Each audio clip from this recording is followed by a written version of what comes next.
IAS officer जी कृष्णैया हत्याकांड के आरोपी आनंद मोहन जेल से रिहा होने के बाद लगातार चर्चा में बने हुए हैं। गौरतलब है कि कानून में संशोधन किए जाने के बाद उनकी रिहाई हुई। ऐसे में विपक्षी दल बिहार की नीतीश सरकार का जमकर विरोध कर रहे हैं, जिसके बाद अब सुप्रीम कोर्ट इस मामले में सुनवाई के लिए राजी हो गया है। आपको बता दें कि यह सुनवाई 8 मई को होगी, जिसको लेकर नेताओं के रिएक्शंस भी आने लगे हैं।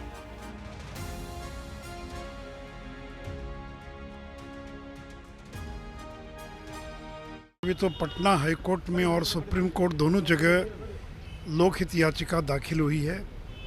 इंतज़ार करना चाहिए क्या निर्णय आता है। देखिए, कोर्ट का फैसला कुछ भी हो, लेकिन जनता का फैसला आ चुका है और जनता इस पक्ष में नहीं है कि सरकारी कर्मचारियों की जान को खतरे में डालकर अपराधियों को जेल से रिहा किया जाए। और जो हम लोग पर आरोप लगा रहे हैं कि आप लोगों ने मांग किया था, हमने मांग जरूर किया था, लेकिन ये नहीं कहा था कि जेल मैनुअल में संशोधन कर दिया जाए। और ये जो नीतीश कुमार कह रहे हैं कि आम और खास के अंतर को ख़त्म कर दिया, तो सरकारी कर्मचारी को चुनाव लड़ने का अधिकार नहीं है। आम आदमी को तो लड़ने का अधिकार है। सरकारी कर्मचारी को प्रतिवर्ष अपनी संपत्ति का ब्यौरा देना पड़ता है, आम आदमी को तो नहीं देना पड़ता है।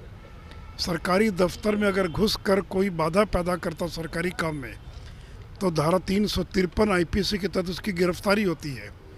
परंतु ऐसा कोई प्रावधान किसी दूसरे प्राइवेट दफ्तर में घुस कर अगर बाधा पैदा करे, तो ऐसा तो कोई प्रावधान नहीं है।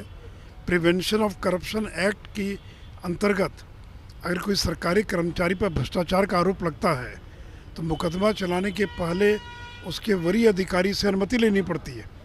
ऐसा कोई मामला दूसरे सामान्य नागरिक के लिए तो नहीं है। तो ये तो सरकारी सेवा के दौरान कर्तव्यों का निर्वाह करते समय उस पर अगर कोई हमला करता है तो उसे बचाव के लिए प्रावधान किया गया है। भारतीय जनता पार्टी का क्लियर कट स्टैंड है।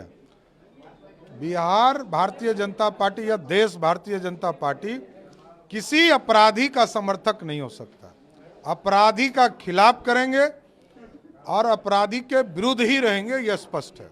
केंद्र सरकार के द्वारा जारी दिशा निर्देश एवं जेल मैनुअल के सक्षम प्रावधान के तहत राज्य सरकार के परिहार बोर्ड ने विधि सम्मत आनंद मोहन सहित विभिन्न कैदियों की रिहाई की है, जिन्होंने सजा की अवधि काट लिया।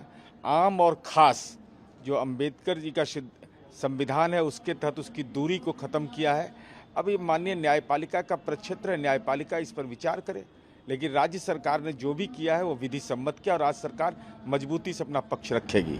हाई कोर्ट में सुनवाई की बात आ रही थी, लेकिन इसी बीच ये सुप्रीम कोर्ट मामला गया और अब इसको एक्सेप्ट कर दिया गया। ये तो भाई माननीय सर्वोच्च न्यायालय को सुनने का अधिकार प्राप्त है ना, तो ऐसी स्थिति में इसके कोई राजनीतिक अर्थ नहीं है, इसका विधायी अर्थ न्यायिक अर्थ है। और न्यायिक अर्थ में महत्वपूर्ण है कि सरकार भी अपना पक्ष रखेगी और हम लोगों ने जो किया विधि सम्मत। बाकी तो माननीय सर्वोच्च न्यायालय को इस पर विचार करना है।